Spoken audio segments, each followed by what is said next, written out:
We created gods to explain ourselves, not the other way around. Before there were scriptures carved in stone or prayers etched into sacred scrolls, there were only questions, raw, relentless, and terrifying.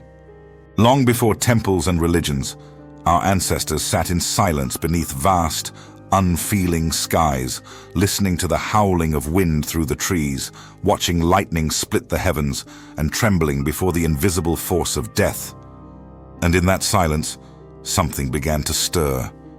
Not a god descending from the clouds, but a thought, a spark, rising from within. A desire to name the chaos, to assign meaning where none was offered, to speak back to the darkness and be heard.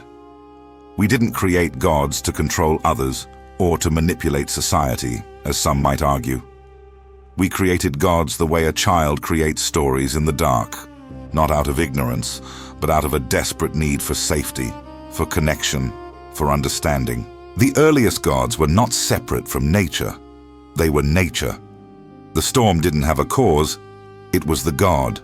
The river didn't just flow, it carried a spirit. The moon wasn't just a rock in the sky, she was a mother, a watcher, a guardian.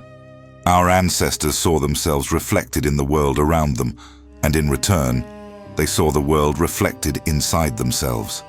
Every emotion we didn't yet have words for, awe, grief, loneliness, rage, was given a face, a name, a myth. The gods weren't created to explain how the universe works. They were created to explain how we feel. Because long before we understood biology, psychology, or physics, we still had to make sense of birth and loss, of betrayal and love, of hunger and fear. Science can tell us how lightning forms in the clouds, but it cannot describe the shiver that runs down your spine when it strikes the earth inches from your feet. That's what the gods were for. Not the mechanics of the event, but the meaning of the moment. It is tempting to see mythology as a relic, the residue of primitive minds trying to fill in the blanks. But myth isn't ignorance, it's interpretation, it's poetry, it's the earliest form of therapy. When you look at the gods of any culture, you don't just learn what they worshipped, you learn what they worried about, what they loved, what they feared losing. The gods of war, the gods of fertility, the gods of justice and chaos. They weren't distant deities demanding loyalty. They were mirrors, reflecting the very best and worst parts of being human. And as time passed, those mirrors grew more complex. The gods became more than personifications of the natural world.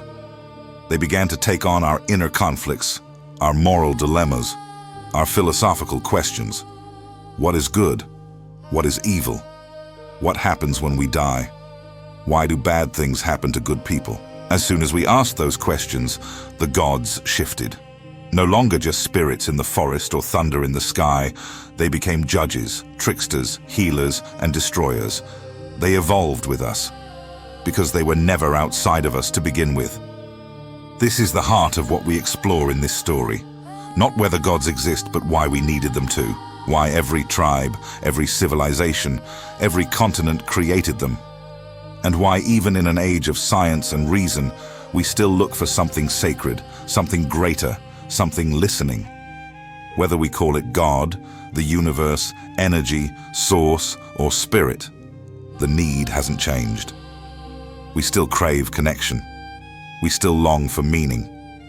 We still whisper to the silence and hope something whispers back. In the chapters to come, we'll dive into the roots of divinity, from the earliest cave paintings and tribal chants to the rise of organized religion and the shift toward monotheism. We'll explore how the gods changed alongside us, how they absorbed our grief and our rage, our joy and our shame. And we'll ask one of the most haunting questions of all. If the gods were created in our image, what does that say about who we are and who we might become? Because maybe the gods were never meant to save us. Maybe they were meant to help us understand what we already are. Sacred, fragile, furious, divine. Chapter 1. The Spark of Divinity. The earliest gods did not sit on thrones in the clouds. They crawled beside us in the dark, breathed through the mouths of beasts, and flickered in the warmth of firelight. These were not distant deities removed from the mortal world. They were the world, not separate from nature, but pulsing inside it. To understand how the divine first entered human consciousness, we must go back to a time before language, before tools, before written history. A time when survival depended less on logic and more on instinct. And in those raw, ancient days, something profound happened. Human beings began to sense patterns in the stars, in the seasons, in the cries of animals before storms.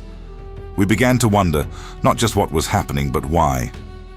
This capacity to seek cause, to assign intention, is one of the first signs of abstract thought.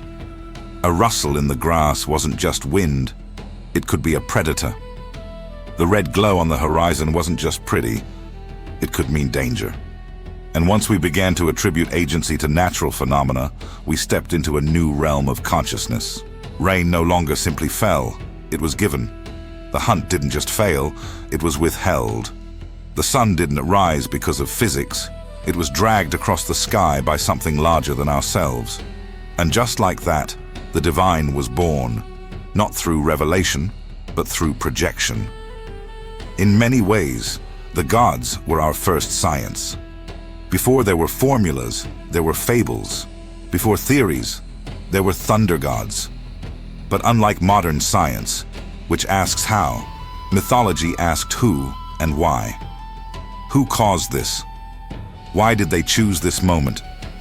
The ancient Egyptians believed the Nile flooded each year because of the tears of the goddess Isis mourning her lost husband. In Norse mythology, thunder was the sound of Thor's hammer crashing against the heavens. In Polynesian lore, the ocean swelled and retreated with the breathing of sleeping gods beneath the waves. These stories weren't silly. They were survival tools. They created coherence in an otherwise terrifying and chaotic world. But gods were never just explanations. They were also reflections. Our earliest deities were not perfect beings. They were unpredictable, jealous, loving, wrathful, just like us. They didn't merely explain nature, they embodied our emotional reality. To pray to a storm god wasn't just to beg for good weather. It was to plead with the part of existence that mirrored our own volatility. That could be calm one day, destructive the next. The gods made the world relatable. If you were suffering, it wasn't meaningless. A god had turned their face from you. If you were blessed, it wasn't random. A god had smiled your way. What's fascinating is that nearly every culture on Earth developed divine figures around the same themes: fertility, death, war, harvest, fire, water, sky. These weren't coordinated inventions. These were emergent patterns, rising from the shared human experience. Across continents and millennia, people instinctively reached for the same kinds of stories. They gave personalities to rivers, spirits to trees, and desires to the stars. Not because they misunderstood the world, but because they understood themselves. Our ancestors didn't create gods to explain the wind. They created gods to explain why they wept in the wind, why they felt hope when the rains came, why they feared the night. Anthropologists call this animism, the belief that all things possess a spirit. It's not just a tree, it's that tree. It remembers, it watches. In animist cultures, a rock might hold a secret, and a mountain might speak in dreams. These weren't metaphors, they were lived realities. And in many ways, they still are. Even in secular societies, we still talk about the universe giving signs, or a place having bad energy, or a moment feeling meant to be. These are echoes of our animist past. The ancient instinct to see meaning, to feel presence, to sense intention in the world around us. Fire especially played a sacred role in the emergence of divine thought. It was the first thing we learned to summon that felt truly magical. It warmed us, protected us, cooked our food. but it also destroyed. One wrong move, and fire became a god of punishment rather than blessing. Early humans gathered around it not just for heat, but for storytelling. The flicker of flame cast shadows on cave walls, turning the mundane into myth. It is no coincidence that many creation stories, from the Greek tale of Prometheus to Hindu fire rituals, center fire as divine. Because to create fire was to feel, for the first time, that we could harness something beyond ourselves. Even burial practices, some dating back 100,000 years, point to a belief in something sacred. Graves with tools, food, and ornaments suggest an early idea of the soul's journey after death. The dead were not abandoned, they were sent. And if someone is being sent, then someone is waiting. From these small acts of care and hope, entire pantheons emerged, of underworlds and sky kingdoms, of guardians and punishers. We didn't just fear death. We gave it rules. We built gods around it to soften the unknown. So, when we say that the divine spark came from within, we're not speaking poetically. We're describing a shift in consciousness that changed everything. The moment we looked at a storm and didn't just feel fear, but named it, gave it personality, motive, meaning, we stepped into myth. We created gods not to explain the universe, but to explain ourselves within it. And that's what makes this origin so powerful. The divine did not descend from the sky. It rose from the questions inside us. Questions that science still cannot answer. Questions about meaning, suffering, purpose, and love. Questions that cannot be measured, but still move us. It was in asking those questions, in shaping stories around them, that we became something more than animals. We became storytellers, and in the gods we created, we caught glimpses of the humans we were becoming. Chapter 2. The gods we made in our image. We often say that humanity was made in the image of God. But when we study the stories we've told since the beginning, it becomes harder to ignore a quieter truth. The gods we believe in look suspiciously like us. They age, they love, they rage, they fail. They play favorites, they regret. They seek vengeance. In nearly every pantheon, the divine is deeply human. Not just in shape or voice, but in emotion, in conflict, in desire. And perhaps that's the point. We didn't just create gods to explain the universe. We created them to explain ourselves to ourselves. They became extensions of our psychology, our inner world projected onto the sky. Consider the Greek pantheon. Zeus, the king of gods, was powerful but insecure, jealous and often irrational. Hera, the goddess of marriage, was both dignified and vengeful. Apollo could be noble or cruel. Dionysus embodied ecstasy and madness in equal measure. These gods weren't perfect ideals. They were emotionally raw, complex, and contradictory. They mirrored our most intimate struggles, the hunger for power, the pain of betrayal, the chaos of passion. The gods were not above us. They were us, only louder, grander, and stripped of consequence. Even in more abstract or philosophical traditions, we see the divine wearing human skin. In Hinduism, the gods take on a vast array of forms, fierce, loving, maternal, terrifying, each representing aspects of human consciousness. Shiva meditates endlessly, then dances the cosmos into dust. Kali blesses her children with one hand and drenches herself in blood with the other. These contradictions don't weaken their divinity. They deepen it. Because humans, too, contain contradictions. And the divine was never meant to be clean or consistent. It was meant to reflect reality, messy, contradictory, and full of longing. As human societies evolved, so too did our gods. In early tribal communities, deities were immediate and local. A spirit of this forest, a protector of this river, a ghost of this mountain. But as cities rose and civilizations expanded, we needed gods who could scale with us. Gods who governed not just nature, but morality. Not just wind and harvest, but justice and fate. The gods became rulers, judges, creators. They stopped living beside us and began sitting above us. And with that shift, a new story emerged. Not that the gods resembled us, but that we should aspire to resemble them. This shift gave birth to something profound and dangerous. The divine became not just reflection, but instruction. Instead of looking inward to find gods that echoed our pain, we looked upward to become worthy of divine approval. The gods were no longer expressions of the human psyche. They became authorities over it. And with that, religion was born. Not just belief, but behavior, morality, law, reward, and punishment. The gods were no longer chaotic reflections. They were order. And we were judged by how closely we aligned ourselves to them. But even these gods, the gods of law and scripture, could not escape their human creators. The Abrahamic God, often thought of as pure and omnipotent, still expresses deeply human traits. He feels anger. He demands loyalty. He tests, rewards, punishes, regrets. In Genesis, he walks in the garden, grieves the corruption of his creation, and reacts with emotion. In the Quran, he is both merciful and wrathful. In the Torah, he engages in direct conversation, makes covenants, feels betrayal. These are not abstract forces. These are characters. Characters whose actions resonate with the complexity of the human heart. Psychologically, this makes perfect sense. We process the world through relationships. We understand morality not through logic alone, but through stories, characters, and interactions.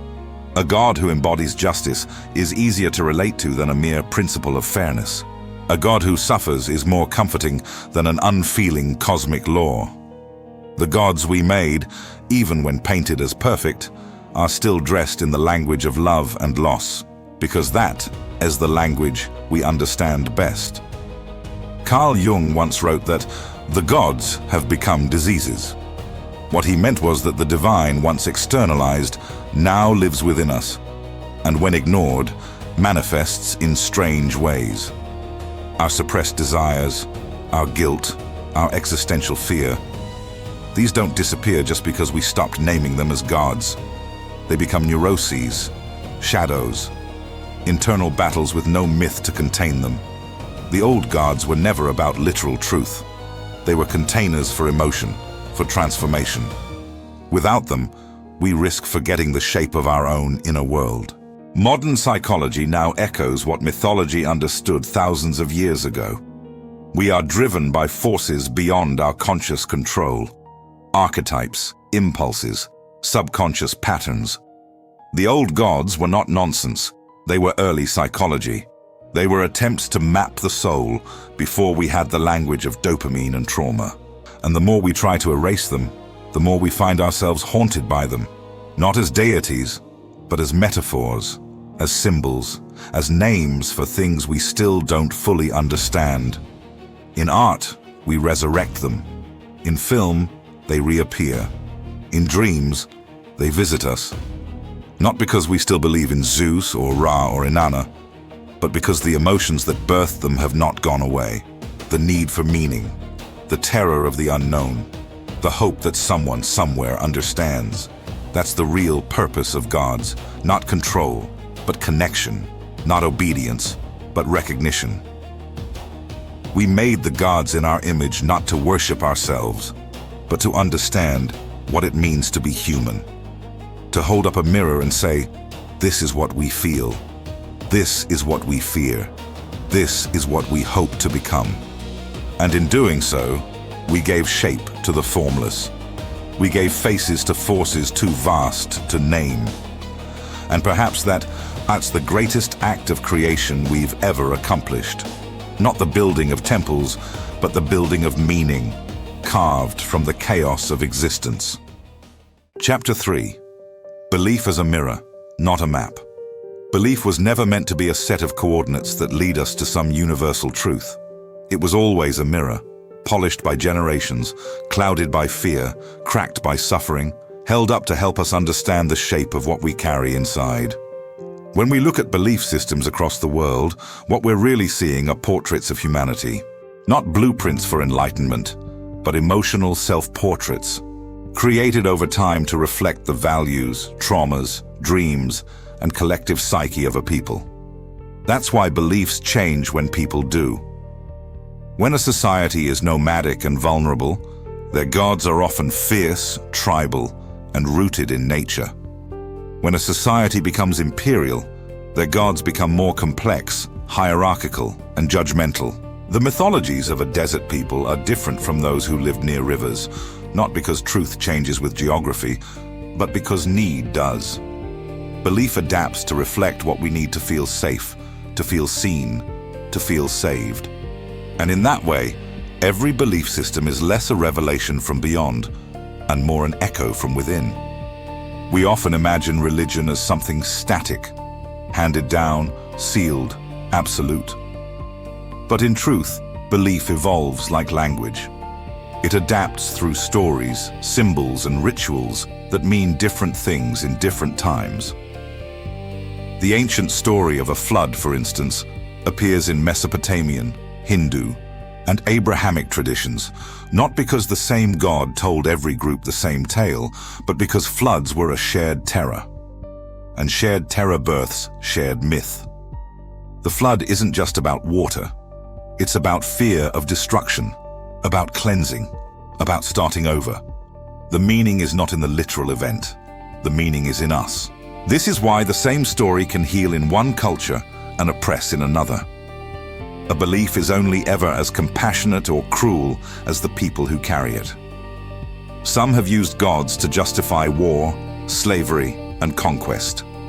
Others have used gods to fight for peace, freedom, and love. The gods themselves haven't changed. We have. Our interpretations have. Our thresholds for compassion, our capacity for fear. That's why belief can't be a map. A map implies a single path. But belief is a mirror. It shows you where you already are. In psychological terms, this is the process of projection. We project our inner world onto external symbols. A person raised in cruelty might see God as cold, distant, or punitive. Another raised with love might see the same deity as warm, forgiving, and present. This isn't hypocrisy. It's how the human mind works. We perceive the divine through the lens of our emotional reality. It is no different from how two people can watch the same sunset and feel completely different things. The light doesn't change, but what it illuminates inside us does. And that's the beauty of it. Belief gives us a language for what we cannot otherwise say. It allows us to externalize our internal struggles. The devil, for example, is not just an enemy in the sky. He's the name we give to temptation, addiction, self-sabotage. The angel is not just a messenger from heaven. She's the voice that whispers grace when we're about to fall apart. These aren't metaphysical beings you have to believe in to be real. They are metaphors that give shape to the unspoken parts of the human condition. They live because we need them to. This is why myths, parables, and religious stories endure. Not because they are literally true, but because they are emotionally resonant. When we read about the Buddha under the Bodhi tree, or Christ in the wilderness, or Muhammad in the cave, we're not just hearing about spiritual leaders. We're witnessing ourselves, our own moments of silence, temptation, awakening. The sacred text becomes sacred not because of its divine origin, but because it speaks to the part of you that also feels lost, tested, or transformed. And when that resonance disappears, belief evolves again. As science grew, we no longer needed gods to move the sun or explain disease. But that didn't erase the divine, it just moved it into concepts, into values, into the self. Today, many speak of the universe instead of God, but the need is the same. A sense of connection, of unseen order, of meaningful existence. Even the most rational minds often find themselves speaking in metaphors. The universe has a plan. Everything happens for a reason. These aren't scientific statements, they're emotional truths, and they matter because we are not machines. We don't live by data alone. We live by meaning. And meaning doesn't come from charts or calculations. It comes from story, from symbol, from belief. That's why it doesn't matter whether your God wears a crown, holds a staff, or speaks through silence. What matters is what that God reflects back to you. Does it reflect your shame, or your hope, your fear, or your courage? The gods we follow say more about our state of being than about the structure of the cosmos. Belief doesn't show us the way forward. It shows us what we're already carrying. It holds up a mirror to the soul and asks, is this who you want to be? And maybe that's the point. Not to find one true path, but to walk through the world aware that every step we take is shaped by the stories we carry. And every god we've ever named was just a way of naming ourselves. Chapter 4. When the gods stopped listening for thousands of years, the divine was close. The gods lived among us, in rivers and trees, in the crackle of fire and the hush of dawn. They could be praised, angered, seduced, tricked. They laughed, wept, punished, and protected. You could offer them wine. You could plead for rain. You could argue with them. And sometimes, they answered. The relationship was personal, messy, dynamic, not unlike how we relate to each other. But something changed. Gradually, the pantheon thinned. The voices grew fewer. The gods stopped answering. The rise of monotheism was not just a spiritual shift. It was a psychological and political one. In place of many gods, each with competing personalities and overlapping responsibilities, we began to imagine a singular force. One God, one truth, one will. It was a shift from conversation to command, from dialogue to doctrine. And in doing so, something profoundly human was both gained and lost. The polytheistic world allowed for contradiction. If your crops failed, maybe one god was angry while another was distracted. If your lover left, maybe the goddess of love had turned her gaze away for a moment. There was room for uncertainty, for nuance, for multiple explanations. But a single god introduced a singular accountability. If something went wrong, it was no longer a divine misunderstanding. It was your failure, your sin, your test. The sacred had become centralized, and with that came a new kind of pressure. Monotheism offered clarity, structure, moral order. But it also demanded obedience in a way the older gods never fully could. In the mythic age, you could bargain, you could plead, you could curse your gods and walk away. But with one omnipotent, omniscient deity, there is nowhere to turn, no second opinion, no alternative. And so, the sacred became absolute. What once felt participatory began to feel hierarchical. The gods had stopped listening, because there was now only one, and he already knew everything. This shift mirrored the political landscape.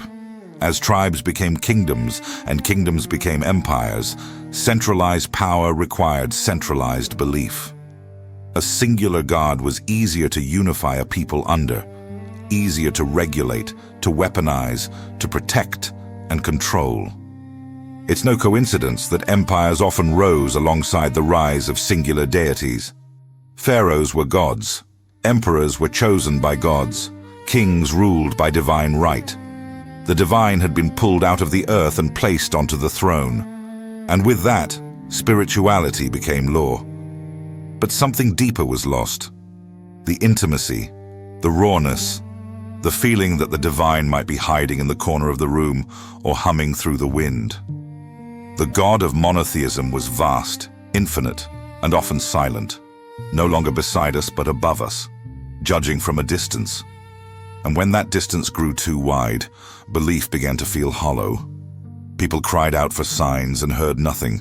They begged for answers and received only silence. The divine, once a companion, had become an absentee monarch. This silence led to a crisis, not just of faith, but of identity. If God no longer speaks, how do we know who we are? If the sacred doesn't answer, does it still care? And so we filled the gap. With priests, with prophets, with laws and rituals and books. We built institutions to interpret the silence. And in that interpretation, power shifted. No longer was the divine something felt, sensed, or seen in nature. It had to be mediated, certified, authorized. And the mirror that belief once was began to reflect not the soul, but the system. But even in this evolution, the human need remained the same. We still longed for connection, for meaning, for a God who sees. And sometimes, in moments of grief or awe, we still glimpsed the old gods, not as figures from forgotten myths, but as feelings. A strange comfort in the forest, a voice in a dream, a silence that feels like it's listening. Despite the shift toward singularity, the divine never fully left us. It only changed costumes. It stopped shouting from mountaintops and began whispering in metaphor. Monotheism didn't kill the gods, it distilled them. It folded every emotion, every fear, every longing into a single being. But in doing so, it also made that being harder to relate to, harder to reach. The gods once walked with us, now they watched from afar. And yet even in that distance we kept talking. We prayed, we wrote hymns, we waited. Because even when the gods stopped listening, we couldn't stop speaking. That, perhaps, is the most human thing of all. The need to be heard, even if no one is there to hear us. Chapter 5. The sacred within us. There comes a moment in every journey, whether spiritual, emotional, or intellectual, when the seeker stops looking outward and begins turning inward. After all the questions shouted at the sky, after all the rituals performed in temples, after the pilgrimages and fasts and offerings, a deeper truth begins to hum beneath the noise. Perhaps what we've been searching for isn't ET above us or beyond us, but within us. Perhaps we were never meant to find God in the clouds, but in the quiet corners of our own soul. As modernity stripped away myth and science took center stage, many feared the death of the sacred. Religion declined, institutions fractured, certainties vanished. And yet the search for meaning did not fade, it simply changed shape. Today, people speak of energy, of vibration, of mindfulness and intention. We find transcendence in music, in nature, in moments of love so pure they silence the mind. The sacred returned, not in the form of old gods, but as an unnamed presence, felt in the bones rather than worshipped on the tongue. This is not a rejection of the divine, it's a reorientation, a recognition that what we once projected outward might have always been a reflection of what lives inside. The gods we created were not fictions, they were metaphors for the highest parts of ourselves. Our courage, our compassion, our capacity to forgive. And when those gods grew silent, they weren't leaving us. They were becoming us. Carl Jung wrote often of the self, a deeper, wiser center within each of us, beyond the ego, beyond personality. He believed that religion was once the language we used to connect with this self. Myths, rituals, and gods were not just cultural artifacts, they were tools for inner alignment. Today, as many move away from organized religion, they find their way back to the self through other paths: therapy, meditation, art, silence. These are not lesser paths. They are modern myths, new rituals, aimed at the same goal, remembering what we've always known. We still hunger for initiation, for transformation, for mystery. That hunger doesn't go away just because we no longer kneel in churches or chant in temples. It finds other forms. The sweat on your palms before a first kiss. The tears you can't explain during a song. The dream that wakes you with a message you didn't know you needed. These are the new sacraments. The sacred has not died. It has simply come home. Even neuroscience, with all its clinical detachment, is beginning to confirm what mystics always knew. Practices like gratitude, mindfulness, and compassion do not just feel good. They physically alter the brain. They rewire us toward connection, peace, empathy. It is as if the body remembers what the myths once taught, that to be human is to be a vessel for something greater. And that greatness is not distant or external. It pulses through your breath, your heartbeat, your very awareness. In this light, perhaps the gods were never supernatural beings at all. Perhaps they were sacred archetypes, personifications of the deepest truths within us. Not things to be obeyed, but qualities to be awakened. When we invoke the warrior, we awaken courage. When we invoke the healer, we awaken compassion.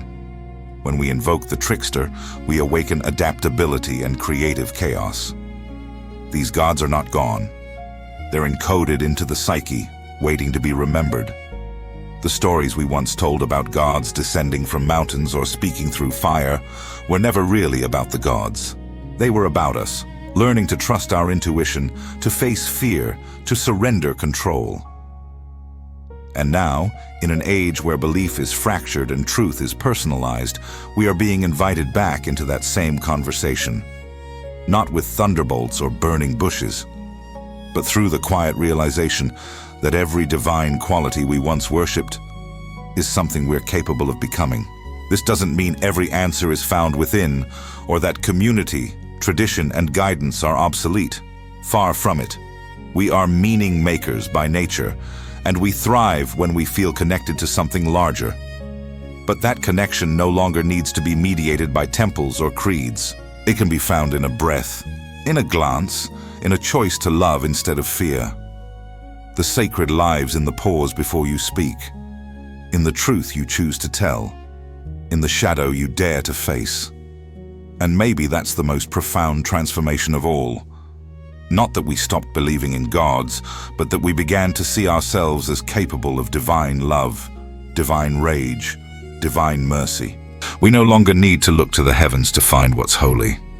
We need only look in the mirror, and then, if we're brave, to look into the eyes of another. Finally, the mirror we left in the sky. In the end, this story was never truly about gods. It was always about us, about the deep, aching need to find meaning in a world that offers none unless we place it there ourselves. From the moment we began to ask why, we started creating mirrors. Not the kind that reflect our faces, but the kind that reflect our fears, our hopes, our contradictions. The gods we shaped were never strangers to us. They were made in the image of our questions. They were not answers, they were vessels. Containers for everything we couldn't explain but refused to ignore. For early humans, belief was a way to survive not just the wildness of the world, but the wildness within. A thunderstorm was terrifying not only because it could destroy, but because it reminded us how fragile we are. The gods turned that fragility into story. They gave fear a face, grief a voice, and longing a name. It wasn't about controlling nature. It was about having something to hold on to when nothing else made sense. And in that act, we did something incredible. We made suffering sacred. We made questions worthy of worship. But over time, the gods grew distant. What was once intimate became institutional. The divine, once felt in the forest or by a riverbank, now had to be accessed through rules, hierarchies, and doctrine. And yet, the hunger for meaning didn't disappear. It simply changed form. As science explained more of the physical world, we began to realize that myth was never trying to explain the mechanics. It was trying to explain the experience of living. Not what lightning is, but what it feels like to be struck by awe. Not how death occurs, but what it means to lose someone you love. Today, many people believe they've outgrown gods, that in this modern, rational age, we've left mythology behind. But the truth is, we've only changed the language. We still search for signs. We still whisper into silence, hoping something whispers back. We call it the universe. We call it energy. We call it the subconscious, or intuition, or fate. But the impulse is the same: to feel seen, to feel connected, to feel that our lives are not just a random flicker in the dark. And maybe that's where the sacred truly lives now. Not in temples or texts, but in presence. In the moment you choose kindness even when no one will applaud you. In the shiver that runs through your chest when music stirs something you can't explain. In the quiet way you carry your pain and still manage to show up for the people you love. These are not miracles in the traditional sense, but they are sacred. Because they remind us of what we're capable of. Not because a God made us in their image, but because we dared to imagine gods that carried our own. So perhaps the gods never stopped speaking. Perhaps we just stopped recognizing the voice, mistaking silence for absence and mystery for myth. But the gods were never meant to answer every question. They were created to keep us asking them, to remind us that it's the asking that transforms us, that in seeking something greater, we become something greater. The divine was never a destination. It was a reflection, a mirror we hung in the sky to understand the chaos within. And now, as that mirror begins to crack, maybe it's time we stopped looking up and started looking in. Not to abandon the sacred, but to remember where we placed it.